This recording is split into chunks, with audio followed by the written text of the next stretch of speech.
O plano de Deus para a batalha da mente. A prática puritana da meditação bíblica. Continuando nossa leitura neste livro, já nos encontramos aqui no capítulo 4 algumas orientações sobre um tipo de meditação que o autor chama de ocasional. Como pode um crente ocupado manter uma caminhada próxima e crescente com o seu Senhor no meio de tantas responsabilidades que o puxam em tantas as direções? Devemos ir ao trabalho, à escola, pagar contas, manter nossos gramados bem cuidados, ir às compras, limpar a casa, criar filhos, cozinhar refeições saudáveis e passar tempo com o povo de Deus. Essas são apenas algumas obrigações. Com todas essas tarefas urgentes, há alguma esperança para que vivamos uma vida de meditação, especialmente nos tempos modernos? Certamente que devemos reservar um tempo diário para meditação bíblica e oração. Os puritanos chamavam isso de meditação deliberada e consideravam-na incomensuravelmente importante. Mas como podemos crescer em graça durante as muitas horas em que somos incapazes de estudar uma Bíblia aberta? E aquelas longas horas no trabalho, dirigindo um carro ou fazendo tarefas domésticas? Podemos crescer assim, nesses tempos também? Respondendo a essas perguntas, os puritanos ensinaram a importância de usar tudo na vida de uma pessoa para elevar seus pensamentos ao Senhor e à sua verdade. Eles chamavam isso de meditação ocasional. O povo de Deus pode praticar essa meditação a qualquer momento, em qualquer lugar, em qualquer situação. Ele faz uso de cada experiência diária, comparando-a ou contrastando-a com as maiores verdades da Palavra de Deus. John Ball descreveu isso como uma séria inclinação da mente para pensar em algum assunto bom e proveitoso, à medida que cuidamos dos deveres de nossa vocação ou somos exercitados em alguma recreação honesta e legítima. Isaac Ambrose explicou que a meditação ocasional surge de coisas conforme Deus em sua providência oferece aos nossos olhos, ouvidos ou sentidos. Considero também nas tuas obras todas e cogito dos teus prodígios. Existe uma grande alegria na meditação ocasional porque a mesma encoraja os filhos de Deus a permanecerem em comunhão espiritual íntima com o Senhor. Assim, o povo de Deus procura evitar desperdiçar tempo com pensamentos inúteis ou imaginações pecaminosas.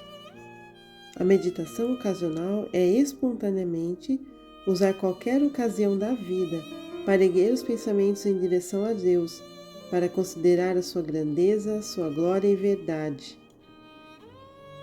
Esse tipo de meditação traz essa vantagem para nós, o mundo, que a casa dos homens é tornado o templo de Deus.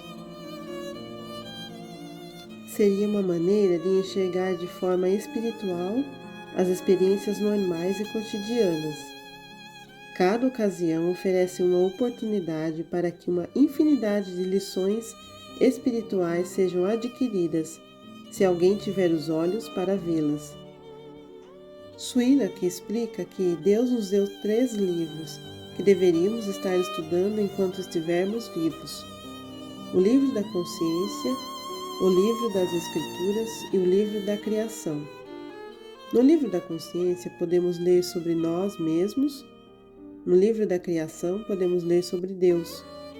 No livro das Escrituras podemos ler tanto sobre Deus quanto sobre nós mesmos. Assim como diz o Salmo 111:2, grandes são as obras do Senhor, consideradas por todos os que nelas se comprazem. No Antigo Testamento, os Salmos e Provérbios são os principais modelos e exemplos de crente praticando a arte da meditação ocasional.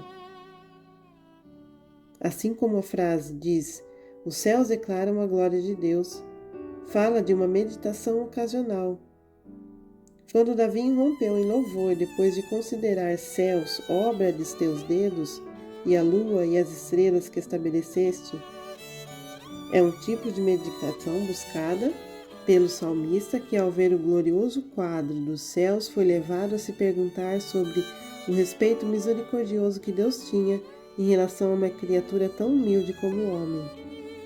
Salomão praticou a meditação ocasional em Provérbios 6:6, quando ensinou as pessoas a trabalharem diligentemente, considerando os hábitos das pequenas formigas.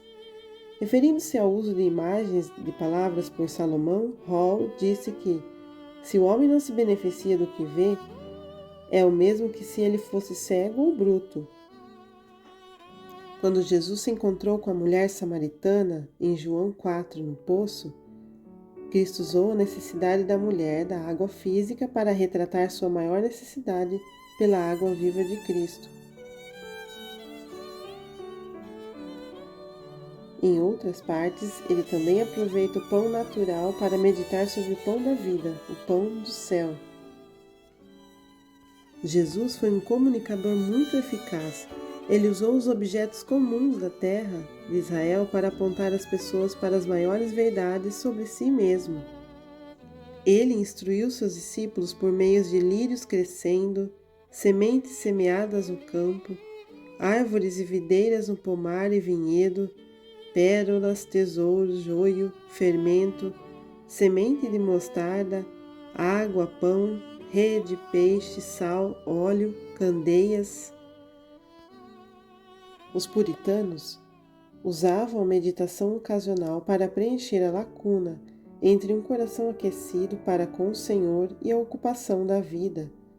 A beleza da meditação ocasional é que ela pode ser praticada a qualquer momento, em qualquer circunstância, qualquer lugar.